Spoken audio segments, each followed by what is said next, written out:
Hey, I'm Split, and in this video I want to talk about the making of the joke/fan game that is H2Ohio. First off, I'm not affiliated with Lockstin. The character design and these skull logos, and a couple other things I'll show later, are all clearly based off of his stuff, and I don't claim any ownership to that. This game is based off of a dream that Lockstin shared on Twitter. And if you don't know who Lockstin is, he's a YouTuber who does really cool Pokemon videos, really digs into the lore and the why and how of pretty much everything Pokemon. You should definitely check him out. If you're a Pokemon fan at all, he's got great stuff. Um, anyway, so he tweeted this and just talked about having a dream where he was a tuna that needed to get to Ohio, but didn't really need to be submerged in water to breathe and was hopping puddle to puddle to get there. So I decided that sounds fun. I just came out of a I just came out of doing a game jam and really wanted to do something new, and that sounds like it could be a fun game. So I decided to commit, and I commented that I'd make it a game, and I showed this concept art of Lockstin the tuna. Some people gave that a like, including Lockstin himself, commenting, "Oh my god." Um, I took that as not saying no to making this, so I set out to make it happen. I concepted some more stuff and got to work on building it. So, first off, I made some pixel art fish and a couple puddles just to get the basics down, start programming it. I figured top-down perspective was really the only way to go with this. So the first task was make jumping work and make it look and feel like jumping. So I made some variables to track jump power and jump height.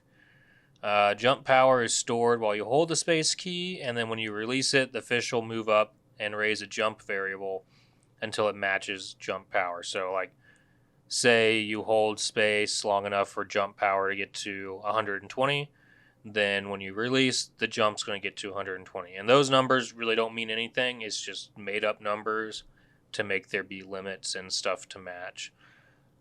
So then when it gets to that number, it'll mark that number as a jump apex, and then it'll start going down. When it hits 0, it counts as landed. So the jump apex didn't get used all that much, but it's just to determine if you jumped high or if you didn't jump high. And the idea was some things need you to jump high enough to then land on them and crush them. So I made these rocks, and they bump you off if you lightly jump at them, but if you jump big, you crush them. It was going to be used for more stuff like enemies, like little raccoons or something, but ran out of time to add anything else. I went through a lot of trial and error on setting up the collision systems, but ended up just making tiles that count as ground, as well as 3 different size ledges, small, medium, and large. Each ledge requires a different jump height to clear, otherwise it knocks you back down. So I used that and got some level layouts done, and then I screenshot them and took them over in Procreate to draw over them. I kept it pretty simple, but it works pretty well. I actually first did them in too low quality and then had to do them again. So, learned a lot about it.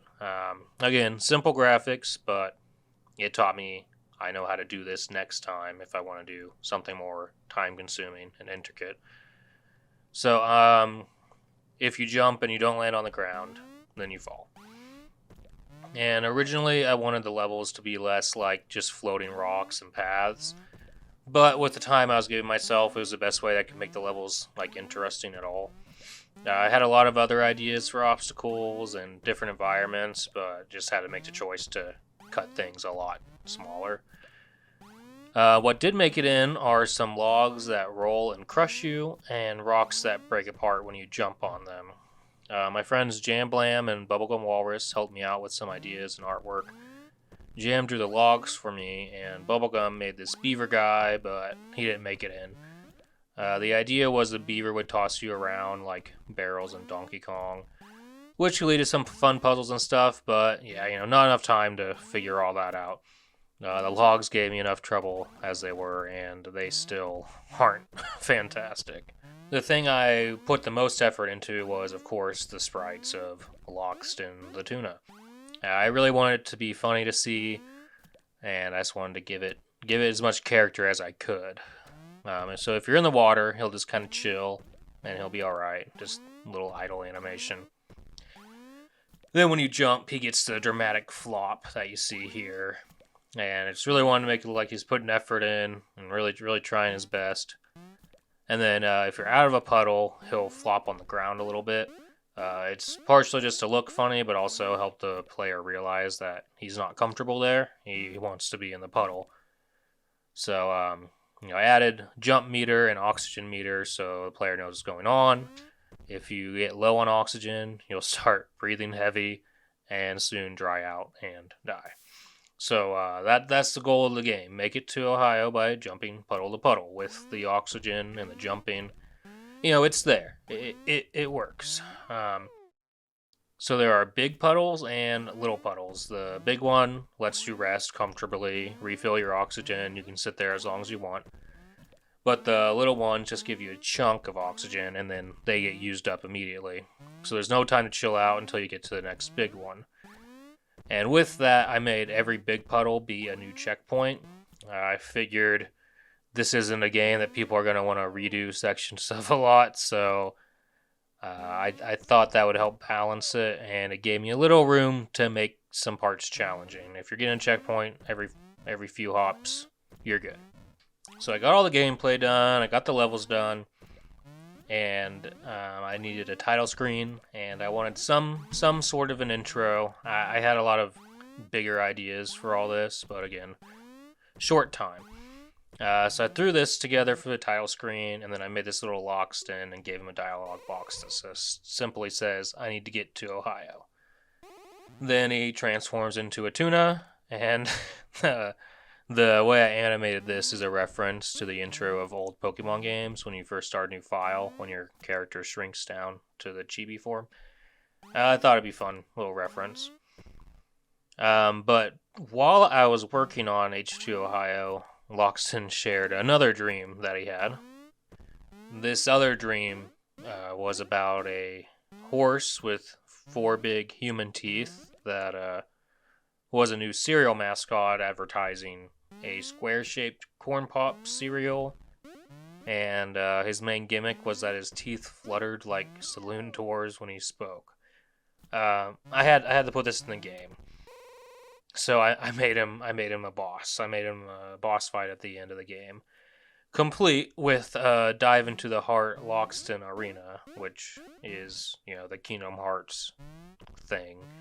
I put a lot of effort into making that, mostly just because I thought it would be really funny if I put a lot of effort into this. So I did, and there's that. I think it's great. That was really the main thing I wanted to hear people's feedback on, and why I kept it a secret before I released it. I was just hoping someone would say, "What the heck is that? What is this boss?" But anyways, the fight is simple and honestly pretty terrible. So the horse tries to smash you with its hooves while little spots of light appear on the ground. The goal is to get the horse to smash on a light spot to make a little star come out. You get the star and it blasts you off at him and you deal damage. It works, but it's really all there is. I really struggled with balancing this not to be too easy, but ended up making it pretty annoying. I had a lot of other moves in mind to get the horse. I wanted to incorporate his, fluttering teeth to have some kind of wind blast or some kind of mechanic with it. Maybe sucking you in, blowing you off the stage.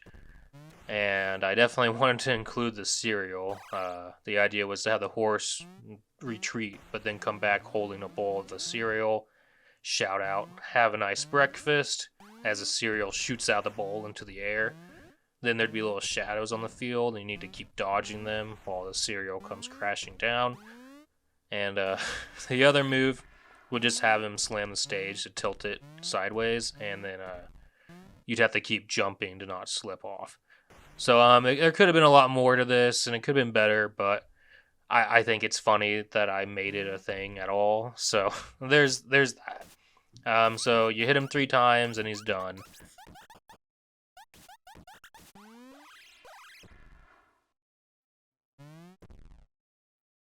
And then finally, Ohio is there, glowing in all its glory, ready for the taking.